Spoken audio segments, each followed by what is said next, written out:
आदि पुस्तक 8 पर्व। अनंतर परमेश्वर नोहंकु ओ तांको सहित जहाजस्थ पशुआदि समस्त प्राणी को स्मरण करी पृथ्वी वायु बुहाइले, तहु जल थमिला। महासमुद्रर जलाकर ओ आकाशस्थ द्वार सकल रुद्ध हैला, पुणी आकाशरू वृष्टि निवृत्त हैला।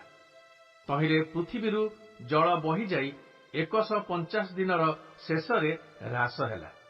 एथि उत्तरु सप्तम मासर 17 दिन आरारात पर्वत उपरे जहाज लागि रहिला। एही रूपे 10म मास पर्यंत जल क्रमशः उणा पड़िला। सेही 10म मासर प्रथम दिन पर्वतगणर श्रृंग देखागला।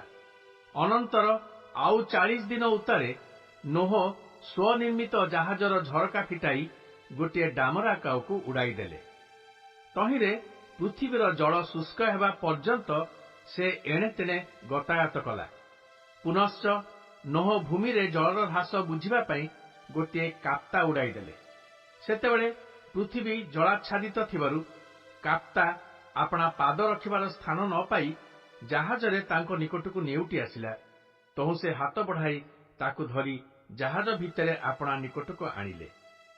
आउ 7 दिन विलंब कला उतारे से सेही काप्ताकू पुनर्बार जहाजरू उड़ाई देले। पहले काप्ता संध्या बेले तांको निकटकू फेरी आसिला। आउ देख ताहार चंचुरे जीत वृक्षर नवीन पल्लव थिला। एणु पृथ्वीर जल ह्रास होइअछि एहा नोह बुझिले। आउ 7 दिन विलंब करी से काप्ताकू पुनर्बार उड़ाई देले। मात्र से आउ थरे तांको निकटकू नेउटी आसिला नाही। नोहंको बयसर 601 वर्ष प्रथम मासर प्रथम दिन पृथ्वी उपरु जल शुष्क हैला। सेतेबेले नोह जहाजर छात उठाई अनान्ते भूमि को शुष्क देखिले। एही रूपे द्वितीय मासर 27 दिन पृथ्वी शुष्क हैला। अनंतर परमेश्वर नोहंकु कहिले, तुम्भे आपणा भार्या ओ पुत्रगण ओ पुत्र बधुगण को संगे घेनी जहाजरू बाहर होई जाओ।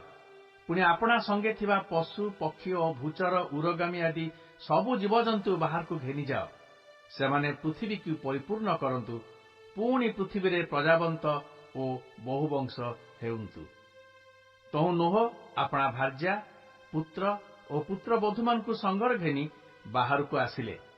पुणी स्व स्व जाति अनुसारे प्रत्येक पशु प्रत्येक उरगामी जंतु और प्रत्येक पक्षी प्रभृति समस्त भूचर प्राणी जहाजरू बाहरी आसिले। अनंतर नोह सदाप्रभु को उद्देश्य यज्ञवेदी निर्माण कले। पुणी सर्वप्रकार सूची पशु और सूची पक्षीगण मध्यरु केतेक नहीं वेदी उपरे होम बलि उत्सर्ग कले।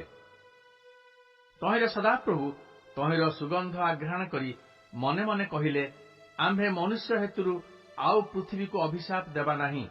यद्यपि बाल्यकाल ठारू मनुष्यर मनर कल्पना मंद, तथापि आम्भे जेपरि करिअछु सेपरि आउ थरे केभे सबु प्राणी की विनष्ट करिबा नाही। पुणी जे पर्यंत पृथ्वी थिबो से पर्यंत बुणा कटार समय, शीत और ग्रीष्म, पुणी ग्रीष्म और शीतकाल, आउ दिवस और रात्रि एई सबुर निवृत्ति हेबो नाही।